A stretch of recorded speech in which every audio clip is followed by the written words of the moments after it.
Throughout history, whispers of secret societies have captivated the imagination, filling our minds with visions of shadowy meetings, hidden symbols, and powerful figures controlling world events from the shadows.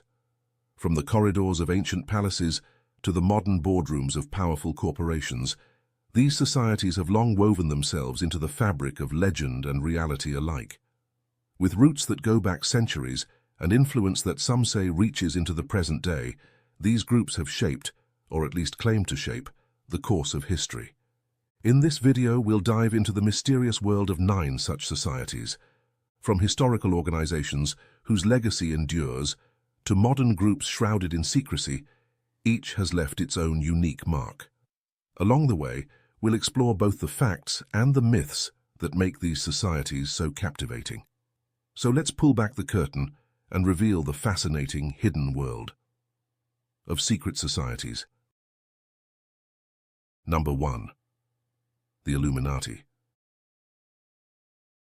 The name alone conjures images of shadowy figures, clandestine meetings, and a vast hidden network of elites manipulating events on a global scale.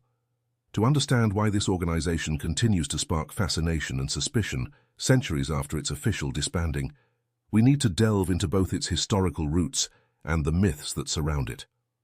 Our story begins in Bavaria in 1776, a region at the time under the control of conservative rulers who saw the Enlightenment as a threat to traditional authority. In this atmosphere, Adam Weishaupt, a professor of canon law at the University of Ingolstadt, founded a group known as the Order of the Illuminati on May 1, 1776. Weishaupt's motivations were a complex blend of Enlightenment idealism and personal rebellion. Frustrated by the dominance of the church and monarchy in all aspects of life, he sought a society that would promote rational thought, secular values, and freedom from oppressive structures. His ultimate aim was ambitious: to gradually shape a world led by reason, free from what he saw as the blind obedience required by religious and monarchical institutions.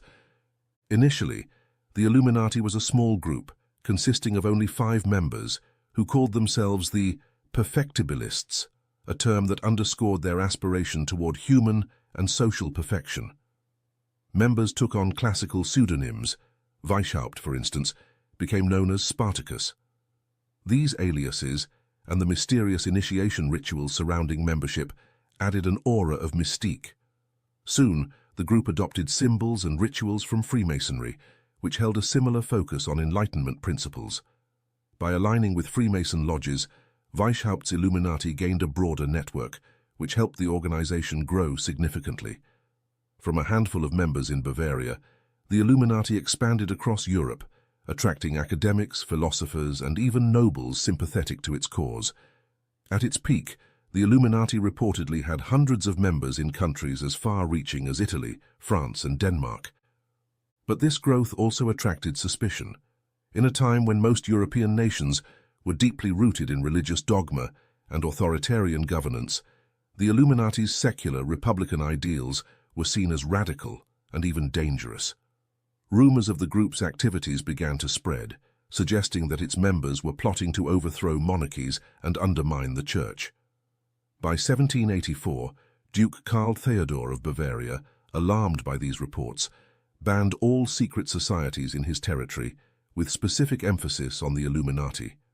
A year later, the Bavarian government arrested key members, seized documents, and disbanded the order. Weishaupt himself was forced into exile, and officially this marked the end of the Illuminati's short but influential existence. However, if history ended here, the Illuminati would likely have faded into obscurity. Instead, its legend only grew. With the emergence of revolutionary movements, such as the French Revolution, which threatened monarchies across Europe, whispers arose that the Illuminati hadn't truly disappeared, but had gone underground. Some claimed it was now working to spread republican ideals covertly, pulling strings from behind the scenes to destabilize governments and churches. The Illuminati came to represent a symbol for the anti-monarchical, anti-clerical forces reshaping Europe, and their name became synonymous with an elite network supposedly manipulating world events. This idea of a hidden, all-powerful organization orchestrating global affairs would only strengthen over time, especially in the United States. By the 19th century, influential Americans were drawn to the Illuminati legend, particularly as fears about the influence of European societies like the Freemasons spread. Figures such as John Robison, a Scottish physicist, and Abbé Augustin Barruel, a French writer, warned that the Illuminati had survived its disbanding and was now embedded within the Freemasons, plotting world domination. In 1798, Robison published proofs of a conspiracy, alleging that the Illuminati had infiltrated Masonic lodges in Europe and America. These claims fueled a wave of anti-Masonic sentiment and even influenced American politics during the 1820s and 1830s. Some feared the Illuminati's influence was behind not only the revolutions in Europe, but also America's own political shifts. Fast forward to the 20th and 21st centuries, and the Illuminati legend had taken on a life of its own, becoming a fixture of conspiracy theories. For some, the Illuminati are now seen as puppeteers of the modern world, controlling everything from governments to financial institutions, media outlets, and even the entertainment industry. Some theorists believe that world leaders, celebrities, and influential CEOs are members or agents of the Illuminati, orchestrating events to establish a new world order. The eye within the pyramid on the US dollar bill, for instance, has been cited as proof of the Illuminati's continued influence in American society, though historians link the symbol to other origins, such as Freemasonry and the Enlightenment ideals that inspired the Founding Fathers. These modern myths are fueled by a mix of pop culture references, selective historical facts, and the human tendency to find patterns, even where they might not exist. Books like Dan Brown's The Da Vinci Code and movies such as National Treasure popularized the notion of the Illuminati as an ancient organization with coded symbols and hidden messages. Social media has only amplified these myths, with hashtags, forums, and videos dedicated to exposing the Illuminati's supposed role in contemporary events. The rise of the Internet provided a platform for conspiracy theories to flourish, and the Illuminati's myth is particularly suited to this medium, where half-truths and rumors can quickly gain traction.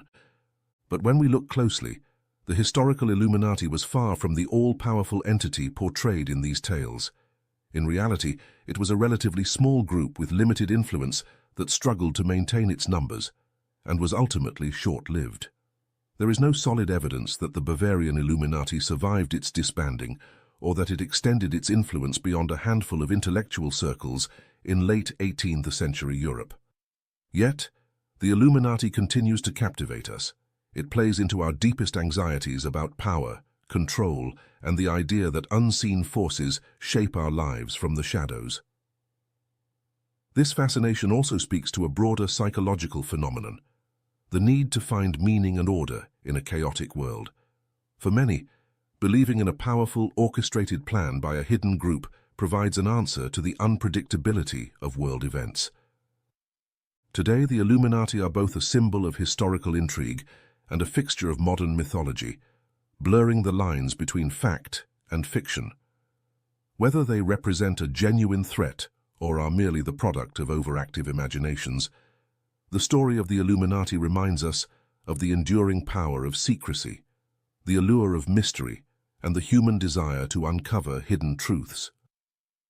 So as we reflect on the Illuminati, the question remains, do they still exist, pulling strings behind the scenes? Or is their modern-day presence merely a product of legend, conspiracy, and the human need for mystery? Whatever the truth may be, the legend of the Illuminati is unlikely to fade anytime soon. Number 2. The Freemasons. Freemasonry, known as one of the world's oldest and most mysterious fraternal organizations, has long captured the public's imagination. Its combination of rituals, secrecy, and symbolism makes it feel like a society out of a thriller novel. Yet beneath the layers of intrigue lies an organization that has evolved over centuries, with roots reaching back to medieval guilds. Understanding Freemasonry means exploring its origins, examining the powerful myths surrounding it, and separating those myths from its true nature and present-day reality. The origins of Freemasonry can be traced back to the stonemason guilds of medieval Europe, specifically around the 14th and 15th centuries. These guilds were composed of skilled craftsmen who built the era's magnificent cathedrals, castles, and monuments. The knowledge of their trade was passed down through a strict hierarchy of apprentice, journeyman, and master mason, and was shared only with guild members. By the late 16th century, however, as the demand for large stone buildings declined, many of these lodges began to accept members who weren't actual stonemasons, shifting the focus of the organization from physical craft to moral and philosophical development. This shift marked the beginning of what is now known as speculative Freemasonry, in which the physical tools and practices of masonry became symbols for broader moral and spiritual lessons. One of the earliest recorded Masonic lodges was formed in 1717 in London, where 4 lodges came together to establish the Grand Lodge of England. This formal unification helped standardize Masonic practices, making it easier to spread the organization across Europe and eventually to the Americas. Freemasonry's ideals of liberty, equality, and fraternity resonated particularly well in the Age of Enlightenment, a time when thinkers were challenging traditional authority and advocating for democratic principles. Freemasonry's emphasis on intellectual discussion, moral betterment, and a search for truth appealed to many influential individuals, including scientists, philosophers, and statesmen.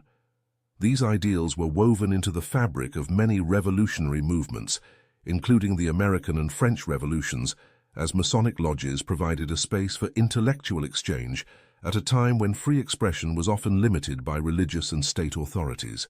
Freemasonry has long had a strong presence in American history, with many founding fathers counted among its members. Figures such as George Washington, Benjamin Franklin, and Paul Revere were Freemasons, and Masonic values influenced their views on liberty and governance. The organization's emphasis on fraternity, civic responsibility, and self-improvement dovetailed with the principles that underpinned the fledgling American Republic. The all-seeing eye and unfinished pyramid, often seen as Masonic symbols, appear on the Great Seal of the United States and are commonly interpreted as symbols of the Enlightenment. While these symbols aren't exclusively Masonic, they do reflect the ideals that Freemasons championed, such as wisdom, vigilance, and the pursuit of perfection.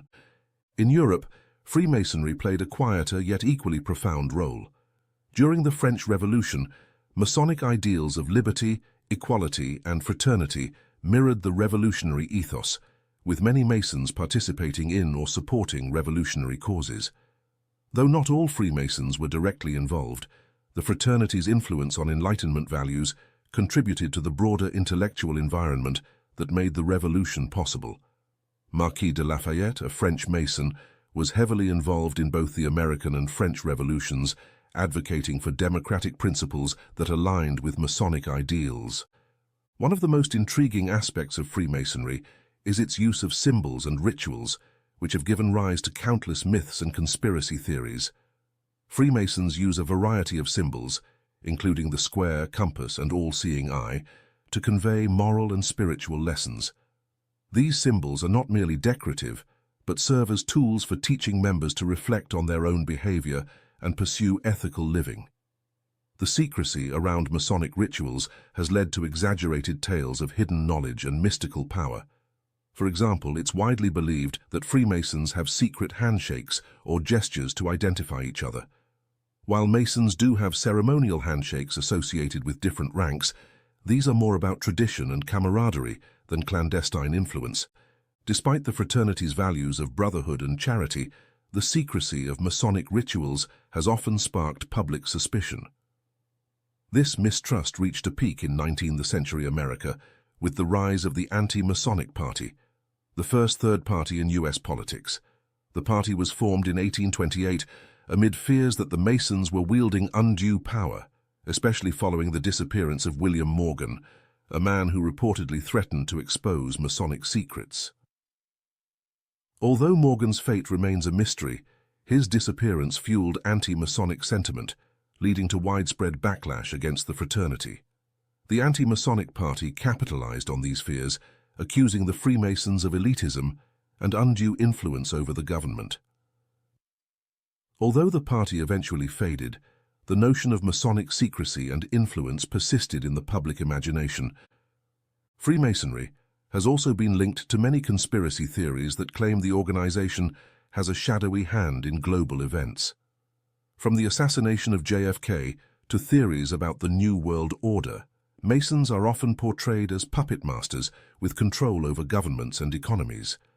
While it's true that influential individuals across fields have been Masons, there is no verified evidence that Freemasonry as an organization exerts covert control over world events. In fact, Freemasonry's true power lies not in political influence, but in its emphasis on self-improvement, philanthropy, and moral integrity.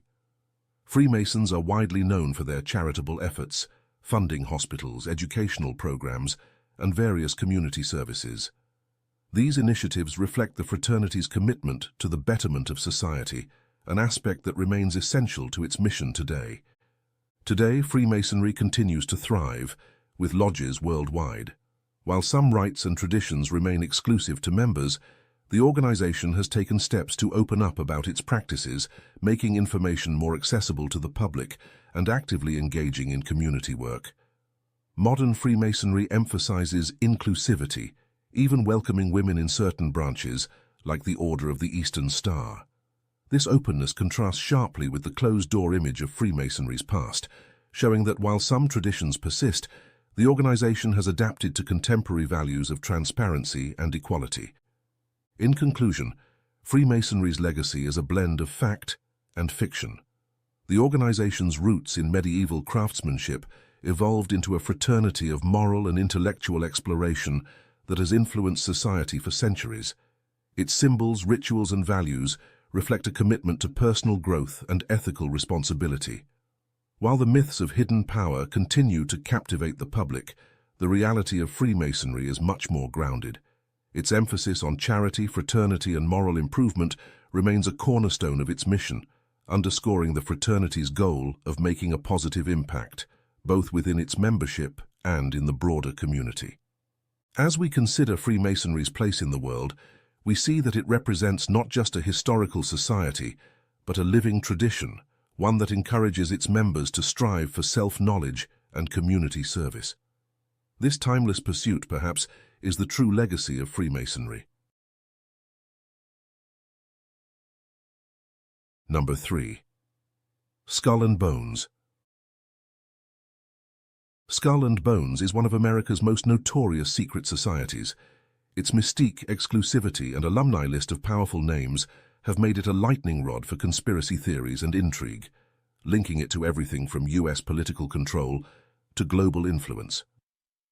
Founded in 1832 at Yale University, Skull and Bones was established by two Yale seniors, William Huntington Russell and Alphonso Taft, as a selective organization for fostering lifelong loyalty, mutual support, and, allegedly, access to a powerful network. The story goes that its inception was sparked by a dispute within Yale's existing societies, pushing Russell and Taft to create a new group, one that emphasized loyalty and discretion among its members. The society operates with a tightly controlled membership, selecting only 15 juniors each spring to join. These new members, known as Bonesmen, are brought into a world of secrecy and ritual, which has remained largely hidden from public view. The society's headquarters, an imposing windowless building on Yale's campus known as the Tomb, is a Gothic-style structure that has been synonymous with Skull and Bones for nearly 2 centuries. Within these walls, members gather twice weekly, on Thursday and Sunday evenings, for private discussions, bonding activities, and, as rumor has it, intense initiation rituals that have given rise to endless speculation. The initiation rites of Skull and Bones are shrouded in secrecy, and while former members have occasionally hinted at some of its practices, much of what the public knows comes from second-hand accounts and legends. One such legend suggests that initiates must lie in coffins and confess their secrets, a symbolic act meant to break down barriers and forge an intense bond among members. Other stories recount elaborate rituals involving symbolic gestures and chants designed to strip initiates of their former identities and unearth them into the brotherhood. Although these accounts are unverifiable, they have given Skull and Bones an aura of mysticism and added fuel to the belief that the group is somehow connected to occult practices. The number 322 is also a central symbol, rumored to represent the year 322 BCE, marking the death of Greek orator Demosthenes, whose ideals some say Skull and Bones upholds, while others suggest it denotes a German university connection. Membership in Skull and Bones has long been associated with power, as many of its alumni have gone on to high-profile careers in government, finance, and media. Notable bonesmen include Presidents William Howard Taft, George H.W. Bush, and George W. Bush, former Secretary of State John Kerry, and even media mogul Henry Luce, the founder of Time magazine.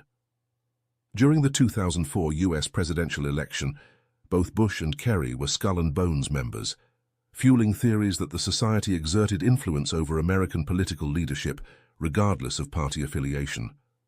The prominence of bonesmen in U.S. politics has given rise to the notion that Skull and Bones serves as a pipeline to high-ranking government roles, especially within intelligence agencies and the Department of Defense.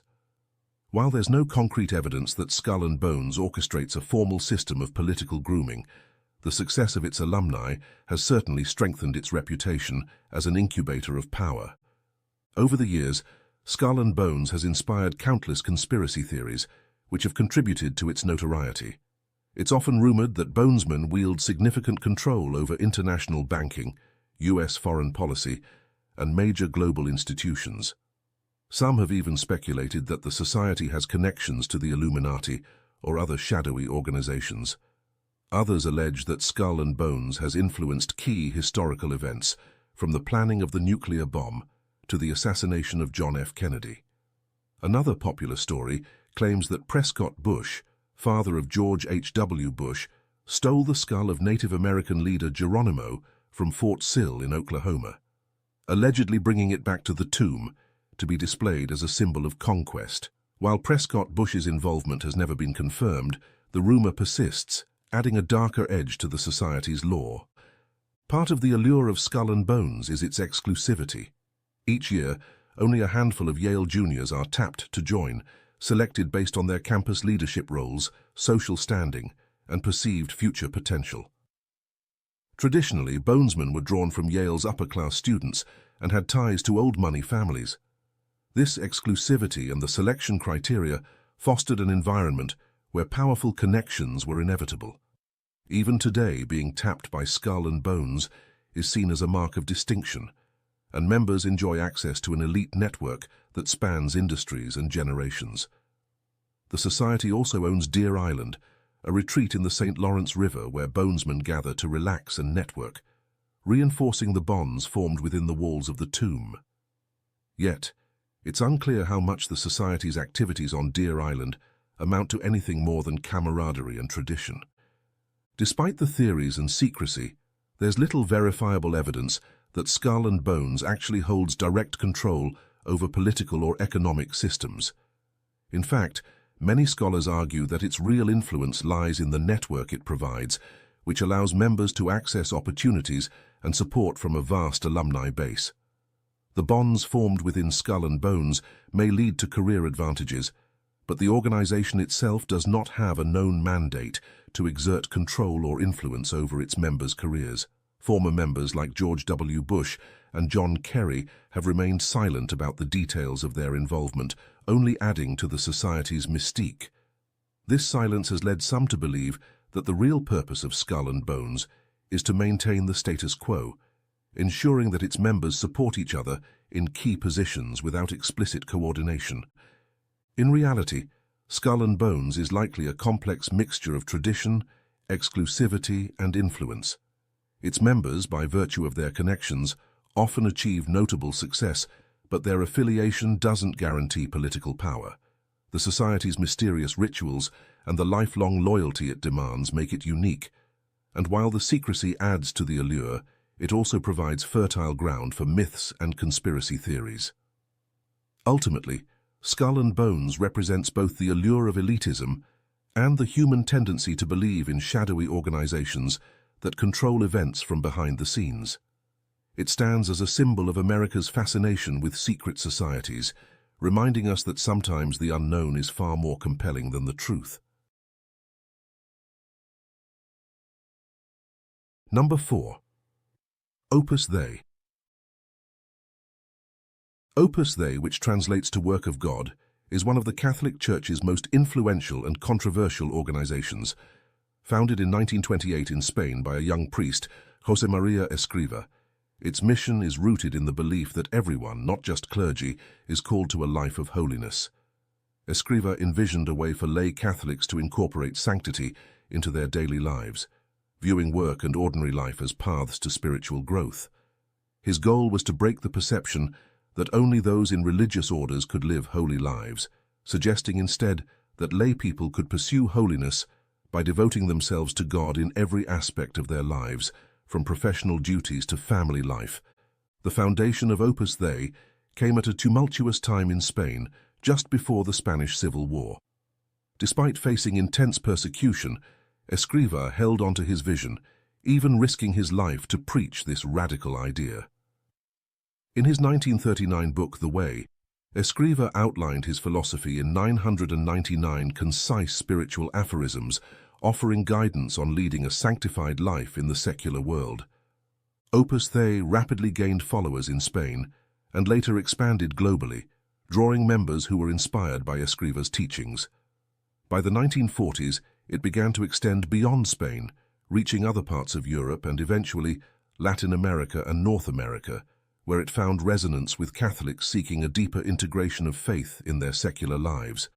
One of the unique features of Opus Dei is its membership structure, which includes both clergy and lay people. Opus Dei has several membership categories, each designed to accommodate different levels of commitment. At the core are numeraries, celibate lay people who live in Opus Dei centers and dedicate much of their income and time to the organization's mission. Supernumeraries, on the other hand, are married members who live more conventional lives but participate in regular spiritual meetings, retreats, and activities. There are also associates, celibate members who live outside Opus Dei centers due to family or career obligations, and cooperators, who are supporters that assist in various ways without being formal members. The Priestly Society of the Holy Cross is the clerical arm of Opus Dei, consisting of priests dedicated to Opus Dei's spiritual mission. The organization's structure is overseen by a prelate who serves for life and is elected by senior members but must be approved by the Pope.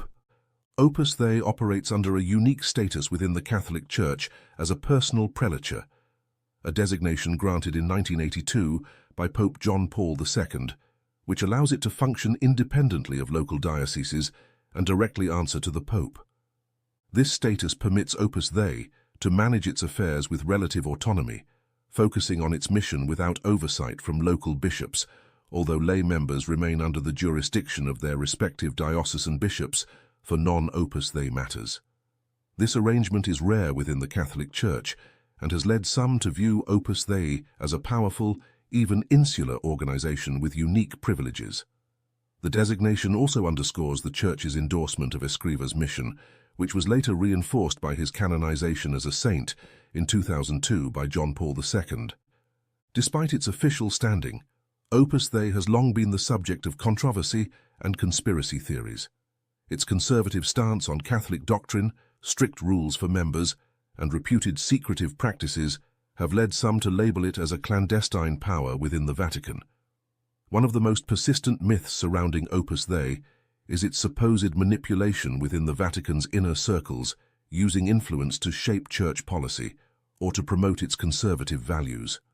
While Opus Dei does maintain a presence in the Vatican, and several influential figures associated with the organization have held prominent roles, there is no confirmed evidence that it exerts political control within the Church. However, its network of wealthy and influential supporters, particularly in Europe and Latin America, has reinforced perceptions of power and exclusivity. One of the most controversial aspects of Opus Dei is its practice of corporal mortification, a spiritual discipline involving acts of physical discomfort intended to promote humility and self-control. Common forms of mortification practiced by Opus Dei Members include wearing a cilice, a small chain with inward-pointing spikes, or using a discipline, a small whip for self-flagellation. While corporal mortification has historical roots within various Christian traditions, critics argue that these practices are extreme or unnecessary in modern religious life. Opus Dei, however, defends mortification as a voluntary act of devotion, explaining that it symbolizes Christ's suffering and aids in the spiritual battle against sin. Supporters argue that misunderstandings around mortification reflect a broader misunderstanding of Opus Dei's dedication to traditional forms of Christian discipline. Beyond mortification, Opus Dei has attracted attention for its recruitment strategies, which some former members claim are highly selective and occasionally coercive, particularly targeting individuals of influence and wealth. These accusations, while not widely substantiated, have led to claims that Opus Dei seeks to build a network of powerful allies to further its mission within the church and society. Opus Dei counters that all members join voluntarily and that any donations or financial contributions are a personal choice. Indeed, many members come from diverse backgrounds and join out of a sincere dedication to their faith rather than professional gain. Opus Dei's influence also extends into the educational field. It oversees numerous schools, universities, and training centers worldwide, such as the University of Navarra in Spain, and other institutions that provide education grounded in Catholic values. These institutions promote a vision of Catholic life that emphasizes professionalism, moral responsibility, and intellectual rigor, often attracting students from Catholic and non-Catholic backgrounds alike. Critics argue that Opus Dei's educational efforts are part of a strategy to spread its philosophy and recruit potential members, while supporters view them as a genuine expression of the organization's mission to uplift communities through Catholic education. Opus Dei's presence in popular culture has also contributed to its controversial image. One of the most famous portrayals is in The Da Vinci Code, a best-selling novel by Dan Brown, which depicts Opus Dei as a secretive authoritarian group with ties to a sinister conspiracy. The novel's portrayal of Opus Dei, including a character who practices extreme mortification, sparked public fascination and concern. Although Opus Dei denounced the book's depiction as a misrepresentation, it has struggled to shed the negative associations fueled by Brown's work. In response, Opus Dei has made efforts to increase transparency, allowing public tours of some of its centers and actively engaging in public dialogue to clarify its mission and practices. In reality, Opus Dei is a Catholic institution that emphasizes a personal commitment to holiness, integrating faith into all aspects of life. Its members pursue sanctity through ordinary work and personal devotion, often within their careers and family roles. Although its practices may seem rigorous to outsiders, members argue that Opus Dei offers spiritual support and community, helping them to live out their faith authentically in the modern world. As the organization continues to evolve, it maintains its stance on traditional Catholic values while navigating the challenges and misconceptions that come with its unique structure and practices. Opus Dei's legacy is both revered and questioned. For some, it represents an inspiring call to holiness in the secular world, promoting the idea that spiritual life and professional life are not separate. For others, its secrecy and strict disciplines make it a symbol of conservative Catholicism, evoking questions about its influence and intentions. Yet, despite these controversies, Opus Dei remains one of the Catholic Church's most enduring and distinctive organizations, a testament to its founder's vision of living the work of God in every facet of life. Number 5. The Bilderberg Group. The Bilderberg Group has long been shrouded in secrecy and speculation, often regarded as one of the most exclusive and mysterious gatherings of elites worldwide. Established in 1954, the group initially aimed to promote transatlantic cooperation between Europe and North America, especially as tensions mounted in the Cold War era. At its inception, the group was the brainchild of several prominent European figures, including Prince Bernhard of the Netherlands, who hosted the first meeting at the Hotel de Bilderberg in Oosterbeek, Netherlands, alongside influential figures like Jozef Rettinger, a Polish political advisor, and Paul van Zeeland, then Belgian Prime Minister. They sought to counteract growing anti-American sentiment in Europe and create a neutral space where influential leaders could discuss international issues away from public pressures. Since that first meeting, the Bilderberg Group has met annually, gathering between 120 and 150 of the world's most powerful individuals, including heads of state, CEOs of multinational corporations, financial elites, academics, and journalists. The guest list is intentionally selective, with invitations extended by a steering committee composed of members from North America and Europe.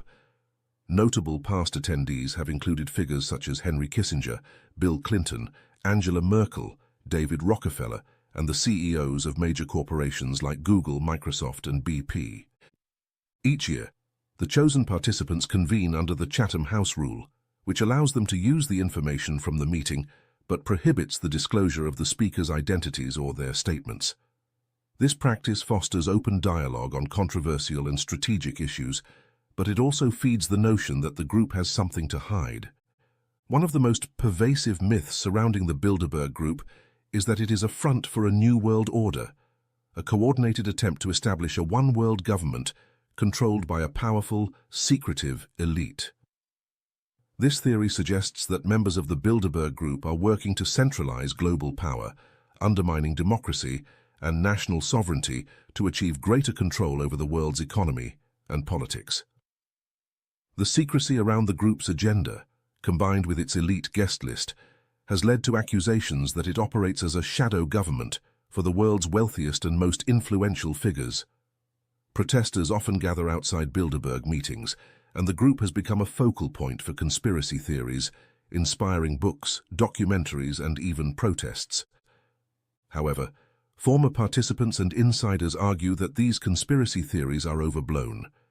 According to Dennis Healy, a co-founder of the group and a member of the steering committee for 3 decades, the group does indeed aim to foster a kind of global cooperation, but not in the form of a one-world government. Healy once remarked that while the notion of a one-world government is exaggerated, the hope for a peaceful, cooperative global community is not entirely off the mark. The group's defenders claim that the purpose of the meetings is to discuss broad issues, such as global economics, security threats, and technological advances, in an informal setting that allows for genuine debate and exchange of ideas. In 2001, Healy explained, "To say we were striving for a one-world government is exaggerated, but not wholly unfair. Those of us in Bilderberg felt we couldn't go on forever fighting one another for nothing and killing people and rendering millions homeless." The secrecy surrounding the group's discussions has indeed contributed to the mystique and mythos of Bilderberg. Unlike other international summits such as the G7 or Davos, Bilderberg has no formal press conferences, publishes no official minutes, and issues no final communiques. Each meeting's agenda and the topics of discussion are released to the public, but they are often vague and cover broad areas such as global economic stability or cybersecurity. This limited transparency only fuels the theory that the group's purpose is much more than informal dialogue. Over the years, rumors have circulated that the group has influenced everything from elections to the establishment of the European Union, and even the selection of certain world leaders. The Bilderberg Group's reputation for secrecy and exclusivity has also been reinforced by its guest list, which has historically included individuals from powerful banking dynasties, corporate empires, and the media. Notable American families such as the Rockefellers and Morgans have had members who attended these meetings, leading to suspicions that Bilderberg is where economic and political power brokers align their interests. Members of European royalty, such as Queen Beatrix of the Netherlands and former King Juan Carlos of Spain, have also attended, adding to the impression that Bilderberg is a hub for the old world aristocracy. Critics argue that this exclusive network has the potential to influence global events by facilitating relationships among the world's most powerful people in an informal and private setting. Defenders of the group counter that it functions more as a discussion forum than a policy-making body. They argue that Bilderberg's influence lies in its ability to bring together individuals who might not otherwise cross paths, fostering connections that can lead to collaboration on shared goals. In this view, the real purpose of the Bilderberg meetings is to help participants better understand complex global issues rather than to implement covert strategies or global policies. Participants are free to discuss issues candidly without worrying that their statements will become public, which is often not possible in more formal, media-covered international summits. However, the group's detractors remain skeptical, pointing out that in the absence of transparency, it is difficult to ascertain the true nature of these discussions. The lack of accountability means that the public has no way of knowing what deals, if any, are made behind closed doors. Critics argue that such closed-door meetings among the world's wealthiest and most powerful individuals leave room for potential conflicts of interest and influence peddling. Some speculate that Bilderberg is less about debating ideas and more about aligning powerful interests. Whether this is the case remains speculative, but the ongoing secrecy ensures that the group will remain a subject of controversy and suspicion. In recent years, the Bilderberg Group has tried to address some of the criticisms surrounding its secrecy. The group now releases a list of attendees and general topics for discussion before each meeting, although the details of the discussions remain off-limits to the public. Topics in recent meetings have included cybersecurity, climate change, artificial intelligence, and economic inequality, issues that resonate globally but also provoke a variety of perspectives and solutions. Yet without any specific outcomes or statements, the purpose and results of these discussions remain largely unknown. In the absence of formal resolutions or public accountability, the debate over Bilderberg's true influence persists. In sum, the Bilderberg Group is likely not the covert world government that some imagine. Instead, it is a private forum where powerful individuals gather to discuss pressing global issues, but without the direct means to enforce policy. However, the group's elite exclusivity and its self-imposed secrecy have inevitably attracted conspiracy theories, making it one of the most enigmatic organizations on the world stage. Whether Bilderberg is a benign think tank or a powerful influence network remains a matter of debate, a debate likely to continue as long as the group's meetings are held behind closed doors, away from the scrutiny of public eyes. Number 6. The Rosicrucians. The Rosicrucian movement, one of the Western world's most enigmatic and mystical organizations, has captivated scholars, seekers, and conspiracy theorists alike since it first appeared in the early 17th century. Emerging out of Germany, the Rosicrucians proclaimed themselves to be a brotherhood dedicated to esoteric knowledge, mystical philosophy, and the pursuit of spiritual enlightenment. Their teachings, detailed in a series of anonymous manifestos, offered a vision that combined Christianity, Hermeticism, alchemy, and Kabbalistic thought. The Rosicrucian movement promised not only personal spiritual transformation, but a broader reformation of science, religion, and society as a whole. The Rosicrucian legend begins with 3 foundational texts, or manifestos, that sparked the organization's notoriety and introduced its principles to a European public. The first of these, the Fama Fraternitatis, 1614, recounts the life of Christian Rosenkreuz, the mythical founder of the Rosicrucian order. According to the Fama, Rosenkreuz was a German nobleman who, after extensive travels in the Middle East, returned to Europe bearing ancient wisdom in alchemy, mysticism, and esoteric knowledge. Rosenkreuz and his followers dedicated themselves to spiritual and scientific enlightenment, hiding their society and knowledge from the general public to protect it from misuse. This was followed by the Confessio Fraternitatis, 1615, and the Chemical Wedding of Christian Rosenkreuz, 1617, which expanded on the movement's ideals and introduced alchemical and symbolic elements into the narrative. Rosicrucian teachings advocate for a general reformation of both the individual and society. Influenced by Renaissance humanism, the movement called for a renewal that embraced reason, scientific inquiry, and spiritual development. Through alchemical symbolism and the idea of personal transmutation, Rosicrucians believed that individuals could achieve inner enlightenment, aligning the soul with divine truths. Unlike alchemy's material focus on turning base metals into gold, Rosicrucian alchemy, was primarily a metaphor for the transformation of the soul, aiming for enlightenment and unity with the divine. This transformation, they believed, was achieved through a synthesis of faith, mysticism, and scientific understanding. However, the Rosicrucians' secrecy and grandiose claims sparked widespread curiosity and led to numerous myths. Among the most persistent of these is the notion that Rosicrucians wielded influence over science, medicine, and later various secret societies. Some believe that the Rosicrucians, through their esoteric knowledge, helped shape the development of Western scientific thought, secretly guiding figures like Isaac Newton and Robert Boyle. Others suggest that the Rosicrucians had a hand in founding or influencing groups like the Freemasons and the Hermetic Order of the Golden Dawn, two prominent organizations that also adopted alchemical and mystical symbols in their teachings. While the Rosicrucians' emphasis on science and spirituality may have inspired later movements, historians agree that the group functioned primarily as a mystical and philosophical society rather than a political or controlling force.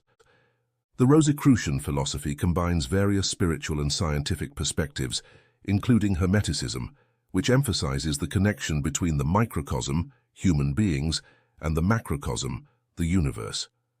This belief in interconnectedness is reflected in the movement's use of alchemical symbols, the tree of life from Kabbalistic teachings, and elements of Gnosticism, each of which contributes to the Rosicrucian view of the universe as a harmonious, divinely ordered system. The Rosicrucian pursuit of hidden knowledge often involved studying both natural and supernatural realms to uncover the divine principles they believed lay beneath all existence. The Rosicrucian influence extended beyond their immediate circle and contributed to the broader field of Western esotericism. Their manifestos circulated widely across Europe, capturing the imaginations of philosophers, mystics, and scientists alike, sparking what some historians refer to as the Rosicrucian Enlightenment. This period, centered around the early 17th century, saw a resurgence of interest in alchemical practices, Hermetic philosophy, and the merging of scientific and mystical thought. Figures such as Francis Bacon and Gottfried Leibniz were reportedly influenced by Rosicrucian ideals, seeking to combine empirical study with metaphysical insight.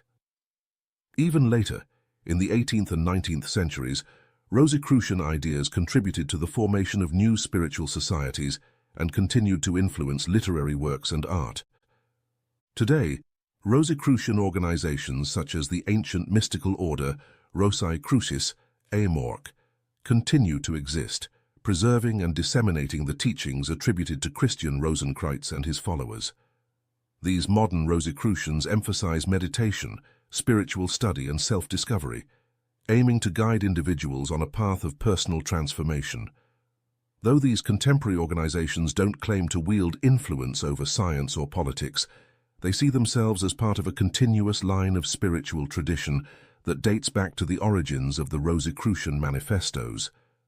By preserving the organization's teachings, modern Rosicrucians hope to keep alive the movement's message of enlightenment through unity of mind, body, and spirit.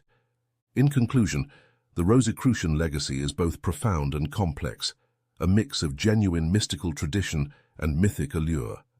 Though often credited with hidden influence over science and secret societies, the Rosicrucians are best understood as a philosophical movement. Their legacy lies in their efforts to bridge the material and spiritual realms, offering a vision of the universe where science and spirituality coexist. The Rosicrucian journey remains an inner quest for self-transformation, spiritual enlightenment, and the exploration of divine wisdom hidden within the world and oneself. Number 7. The Order of the Nine Angles. The Order of Nine Angles, or O9A, is one of the most controversial and enigmatic groups within modern occult and extremist circles. Founded in the United Kingdom during the late 1960s, the group was the creation of Anton Long, widely believed to be a pseudonym for British figure David Myatt, an individual associated with neo-Nazi and extremist ideologies. Unlike other branches of Satanism, which focus on symbolic defiance of societal norms or individual empowerment, O9A promotes an extreme form of Satanism that combines elements of nihilism, transgressive practices, and a radical philosophy known as traditional Satanism. The group's aim is to challenge and transform its adherents through a series of rites and sinister experiences designed to break down moral boundaries and develop resilience. This path is one of intentional adversity, with the belief that by embracing darkness, one can achieve personal and spiritual evolution. O9A's origins are shrouded in mystery, and much of its history is presented through a blend of myth and self-created legend. According to its own narratives, O9A emerged from three small occult groups based in Britain's Welsh Marches, the border region between England and Wales, which purportedly preserved pre-Christian pagan traditions that survived the Christianization of Britain.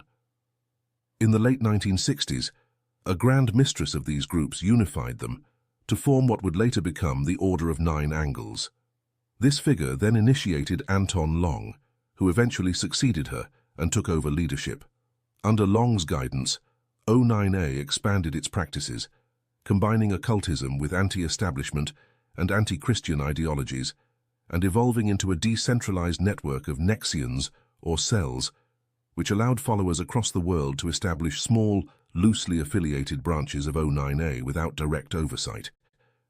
The O9A's teachings revolve around a concept they call a causal existence, which is a separate plane or dimension where supernatural or dark entities reside. Followers believe in summoning and communing with these entities, referred to as dark gods, to access hidden knowledge and power.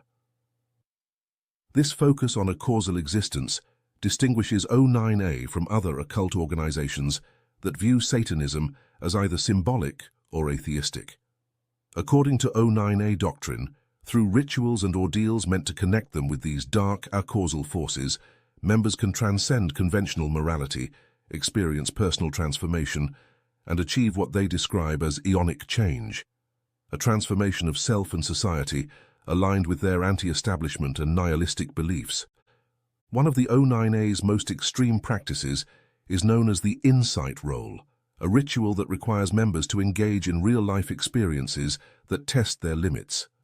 Members might adopt roles that challenge their personal morals, or even align themselves with roles in adversarial or risky environments.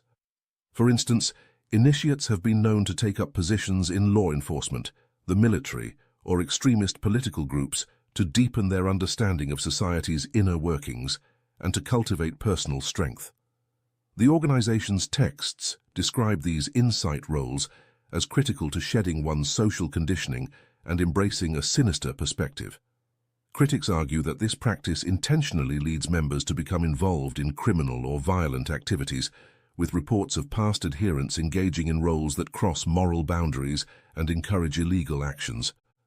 The O9A's belief in culling, or ritual sacrifice, has been one of its most controversial aspects, and it has drawn significant condemnation from law enforcement and extremist watch groups. The organization's writings discuss culling as a necessary aspect of their philosophy, a way for members to engage in acts of ultimate defiance against social norms and to eliminate what they consider weak or unworthy individuals from society. Though the order downplays these ideas in public forums, the inclusion of such doctrines in their texts has raised concerns about their influence on adherents. Some followers interpret culling metaphorically, while others view it as a literal practice, leading to fears that O9A members may be encouraged toward acts of violence. This has led organizations like the Anti-Defamation League, ADL, to classify the O9A as an extremist and potentially dangerous organization. The O9A's controversial practices extend to physical endurance and survival tests meant to toughen members psychologically and physically. Members must pass rigorous physical challenges, such as walking or running long distances with heavy packs, surviving alone in nature, and completing a series of ordeals collectively known as the Abyss. During the Abyss, members are required to isolate themselves in nature, with minimal supplies for a lunar month. This ordeal is intended to foster personal insight and a rejection of conventional morality, culminating in what the group calls pathemathos, a Greek term meaning learning through suffering. Such rituals and the willingness to embrace extreme experiences are viewed within O9A as means to gain wisdom and to shed ordinary human limitations. The group's decentralized structure and ambiguous membership make it challenging to gauge its true size and influence. Although there are Nexians or affiliated groups across the globe, particularly in the UK, US and parts of Europe, many interactions occur primarily online, making it difficult to assess how many actively participate in the Order's extreme rituals. The lack of formal membership requirements allows followers to engage with O9A texts without publicly identifying as members, further complicating efforts to track the group's reach. In recent years, online platforms have helped O9A spread its teachings, particularly through social media channels and websites, allowing it to attract followers from the fringes of other extremist and occult communities. Ultimately, the O9A stands out within modern occultism for its commitment to extreme and transgressive practices that deliberately push ethical and legal boundaries. It has cultivated a reputation for advocating violent, amoral actions in pursuit of spiritual transformation and societal change. While some see it as merely a fringe group engaged in provocative rhetoric, the O9A's promotion of sinister rituals, physical endurance tests, and insight roles presents a dangerous mix of ideology and practice that continues to attract attention from law enforcement and counter-extremism organizations around the world. Whether viewed as a serious threat or as a niche group within the occult, the Order of Nine Angles remains one of the most radical organizations on the modern esoteric landscape. Number 8. The Hermetic Order of the Golden Dawn.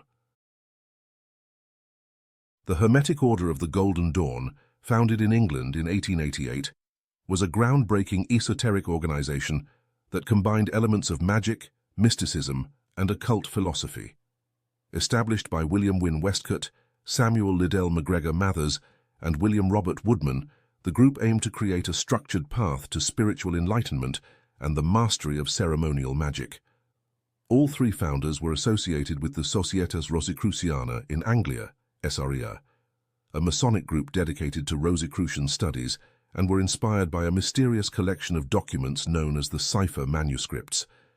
These manuscripts, written in a complex code, outlined a series of magical initiation rituals believed to be based on a synthesis of Hermeticism, Kabbalah, alchemy, and other esoteric traditions. The Golden Dawn was structured as a hierarchical system of initiatory grades, much like a Masonic lodge but with a distinctly mystical focus. The order was divided into three main tiers, or orders. The first order, the Hermetic Order of the Golden Dawn proper, focused on foundational knowledge, including Hermetic Kabbalah, divination, and the study of the four classical elements, earth, air, water, fire. This level introduced members to disciplines like astrology, tarot, and geomancy, which were considered essential tools for personal and spiritual development. The second order, the Rosae Rubiae et Aureae Crucis, Ruby Rose and Cross of Gold, offered advanced teachings in ceremonial magic, including scrying, astral projection, and alchemy. The third order, though largely symbolic, was said to be guided by non-physical secret chiefs who communicated with the order's leaders. These secret chiefs were considered spiritual beings, or advanced adepts, who, from beyond the material world, were believed to direct the activities and teachings of the lower orders. One of the Golden Dawn's key innovations was its systematic approach to magic and ritual, which made complex esoteric traditions accessible to a broader audience. The order integrated diverse elements from Hermeticism, Christian mysticism, Jewish Kabbalah, and ancient Egyptian iconography, providing a cohesive and structured framework for its members. Members were expected to study extensively and perform intricate rituals as they progressed through the ranks. The training emphasized personal transformation and alignment with higher spiritual truths, with rituals designed to awaken latent spiritual powers within each individual. This approach was unique at the time and attracted artists, intellectuals, and free thinkers who were intrigued by the promise of hidden knowledge and personal enlightenment. The Golden Dawn attracted a remarkable roster of prominent members.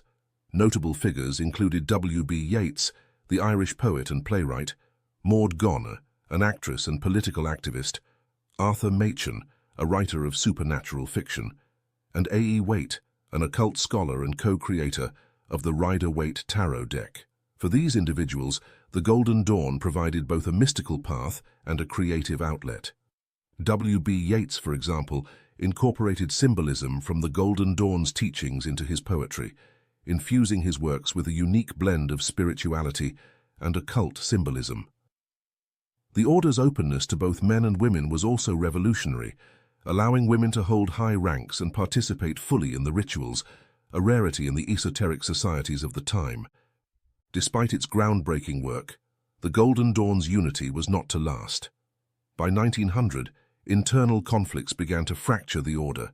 Samuel Liddell MacGregor Mathers, who assumed a dominant role after Woodman's death, claimed direct communication with the secret chiefs and began to assert greater control over the order. This claim was met with skepticism by some members, including Florence Farr and W.B. Yeats, who questioned the authenticity of Mathers' communications. Disputes over leadership and disagreements on doctrinal matters led to a schism in 1903, resulting in the creation of separate factions such as the Stella Matutina, led by Farr, and the Alpha et Omega, led by Mathers. The Stella Matutina operated until the 1940s, while Mathers' Alpha et Omega persisted in various forms until his death in 1918. A significant myth surrounding the Golden Dawn is the notion that it possessed ancient mystical knowledge and powerful magical abilities. The cipher manuscripts, which supposedly provided the order's foundational rituals, were long thought to be a genuine link to an ancient Rosicrucian lineage. However, most modern historians believe the manuscripts were likely a 19th century creation that synthesized various existing occult traditions rather than a true relic of antiquity. The secrecy and complexity of the order's rituals, along with its claims of guidance from otherworldly beings, fueled a perception of the Golden Dawn as an organization holding deep arcane secrets. In reality, the order's primary accomplishment was its ability to unify and codify esoteric knowledge, making it accessible to dedicated students of mysticism and magic. While the original Golden Dawn dissolved in the early 20th century, its legacy has been profound. The order's influence is evident in modern Western occultism and mystical societies. Aleister Crowley, who was initiated into the Golden Dawn but later parted ways with the group, went on to incorporate its teachings into his own thelemic system. Israel Regardie, a former member and close associate of Crowley, republished the order's core texts in the 1930s, preserving its rituals and teachings for future generations. Today, many occult practitioners regard Regardie's work as the definitive source on the Golden Dawn, and his publications continue to be widely used by modern students of magic.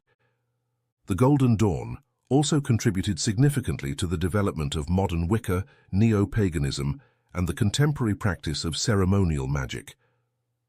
Elements of the Golden Dawn's ritual framework, such as the use of protective circles, invocations, and tools like the pentacle, have become foundational in many branches of Western occultism.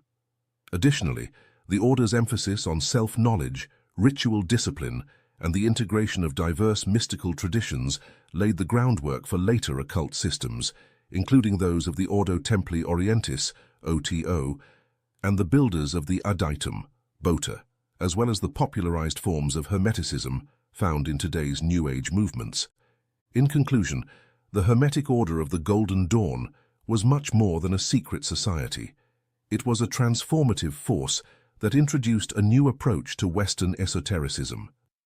By creating a structured system for the study and practice of magic, the Golden Dawn paved the way for modern occult practices and inspired generations of spiritual seekers. Though it dissolved over a century ago, its teachings endure as a cornerstone of Western mysticism, its rituals and philosophy continuing to inspire those drawn to the mysteries of the hidden and the divine. Number 9. The Priory of Sion. The Priory of Sion is one of the most infamous names in modern conspiracy theories, believed by many to be an ancient and powerful secret society. According to the legend, this organization was founded to protect a hidden bloodline descended from Jesus Christ and Mary Magdalene. safeguarding religious secrets that, if revealed, could upend established beliefs and even shift global power structures. The story of the Priory of Sion suggests that this secret society has existed for centuries, quietly orchestrating world events and guarding profound mysteries, including the whereabouts of the Holy Grail. But despite the allure of this tale, historical investigations reveal that the Priory of Sion is a carefully crafted hoax, a fabrication designed to captivate the public's imagination, but without genuine historical roots. The origins of the Priory of Sion's myth date back to the 1950s in France, not to an ancient epoch as some have claimed. In 1956, Pierre Plantard, a French draftsman with a passion for mysticism and nationalism, officially registered an organization under the name Priory of Sion in the town of Annemasse. Far from a mystical order, it was listed as a small social organization for local civic activities, including a proposed school bus service, and had no connection to historical claims of ancient or secret knowledge. Plantard, however, was a creative figure with a penchant for grandiose tales. He reimagined his modest organization as a modern chivalric order with roots stretching back to the First Crusade, claiming that it was originally established in 1099 to protect the bloodline of the Merovingian kings of France, a lineage he later suggested was descended from Jesus and Mary Magdalene. This fantastical backstory might have remained obscure if not for Plantard's later efforts to embellish it. Starting in the 1960s, he collaborated with Philippe de Chérisy, a fellow Frenchman and writer, to create forged historical documents that supposedly validated the ancient lineage and purpose of the Priory of Sion. These documents, including the so-called dossier secrets, were strategically planted in the French National Library. The documents suggested that the Priory was not only ancient but had included famous figures among its Grand Masters, including Isaac Newton, Leonardo da Vinci, and Victor Hugo. These forgeries were intended to portray the Priory as an organization with profound influence over history and culture, positioning Plantard as a potential heir to a powerful lineage. This meticulously constructed myth captivated the imagination of those interested in esoteric history and hidden power structures, eventually making its way into popular culture. The legend of the Priory of Sion gained mainstream attention with the 1982 publication of The Holy Blood and The Holy Grail, a book by Michael Bagent, Richard Lee, and Henry Lincoln. The authors took Plantard's claims and further elaborated on them, suggesting that Jesus had married Mary Magdalene, and their descendants continued through the Merovingian dynasty, the early rulers of France. According to this interpretation, the Priory of Sion was tasked with preserving this holy bloodline and protecting it from the Church, which allegedly sought to suppress this lineage. The authors also tied the Priory of Sion to the mysteries surrounding the Holy Grail, theorizing that the Grail symbolized not a physical chalice, but a sacred bloodline. Although marketed as historical speculation, the book presented the idea as plausible, leading readers to view the Priory of Sion as a legitimate ancient organization with a role in safeguarding humanity's most sacred mysteries. However, investigative journalists and historians soon uncovered the truth behind the Priory of Sion. French researchers discovered that Pierre Plantard's story was a fabrication, built on forged documents and an elaborate web of deceptions. Plantard himself eventually admitted under pressure that the Priory of Sion's grand history was an invention and his story unraveled. One critical aspect of this debunking involved the dossier secrets, which were shown to be modern forgeries by Plantard and de Chérisy, who later acknowledged creating them as part of an ambitious prank. While Plantard claimed to be a descendant of the Merovingian kings, historians found no verifiable connection between him and this ancient lineage. The French government eventually classified the Priory of Sion as a fraud, and by the 1990s, the hoax had been widely exposed. Yet the idea of the Priory of Sion as a powerful secret society continues to thrive in popular culture. The legend received a major resurgence with Dan Brown's 2003 novel, The Da Vinci Code, which popularized the concept of a hidden bloodline of Jesus and the idea of secret societies guarding religious truths. In the novel, The Priory of Sion is depicted as a powerful underground organization engaged in a centuries-long struggle to protect the descendants of Jesus and to reveal hidden knowledge to humanity. Although the Da Vinci Code is a work of fiction, its portrayal of the Priory of Sion reignited public interest in the group, blurring the lines between myth and reality for a new generation of readers and viewers. The appeal of the Priory of Sion lies partly in its resonance with age-old myths about hidden knowledge and powerful bloodlines. The narrative echoes stories about the Knights Templar, the Holy Grail, and other relics of Western mysticism that suggest a vast unseen world of secret wisdom guarded by elite custodians. For many, the Priory's tale serves as an alluring counter-narrative to mainstream religious and historical accounts, inviting speculation about what other secrets might lie hidden from public view. The idea of a bloodline of Christ, combined with the mystery of ancient artifacts and secret societies, offers a compelling story that blends spirituality, conspiracy, and history in a way that continues to captivate the imagination. In reality, the Priory of Sion is a testament to the power of myth-making and the enduring appeal of secret societies. While the group as envisioned by Plantard and popularized by the Holy Blood and the Holy Grail and the Da Vinci Code, it does not exist. Its fictional legacy has had a lasting impact. Scholars, journalists, and enthusiasts have extensively debunked the Priory's historical claims, showing that it was never a genuine ancient order, nor a repository of religious secrets.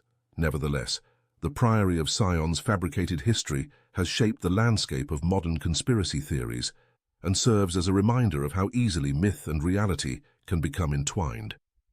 Thus, the Priory of Sion endures, not as an ancient organization protecting divine secrets, but as a modern myth, a product of imagination and intrigue that reflects humanity's fascination with hidden knowledge, powerful bloodlines, and the mysteries of the past. To conclude our exploration of secret societies, let's take a step back and consider the lasting allure that these enigmatic organizations hold in our imagination.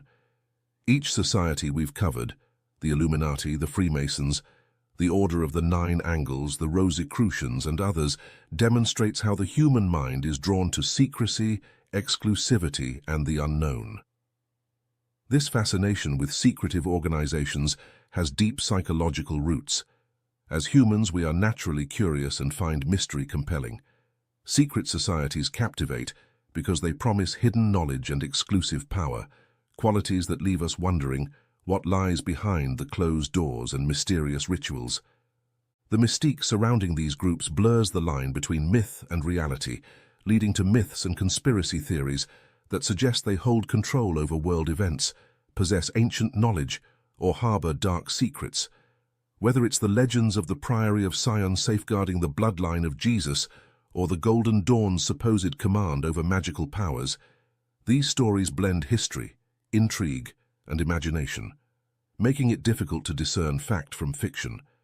But part of the appeal is precisely this ambiguity. It lets us speculate, interpret, and fill in the gaps with our own beliefs and ideas. For those who find themselves drawn to these tales, secret societies offer a sense of belonging to something larger than life, a tantalizing notion that certain individuals are privy to a greater truth. And as these stories are passed down, embellished and reimagined, they adapt to modern contexts, remaining relevant and influential in popular culture and contemporary folklore. Thank you for joining us on this journey through the secretive world of these societies. What are your thoughts? Do you believe some of these organizations hold hidden power, or are they simply historical relics magnified by myth? We'd love to hear your theories and insights, so please share them in the comments. Until next time, keep questioning, exploring, and discovering the mysteries of the world around us.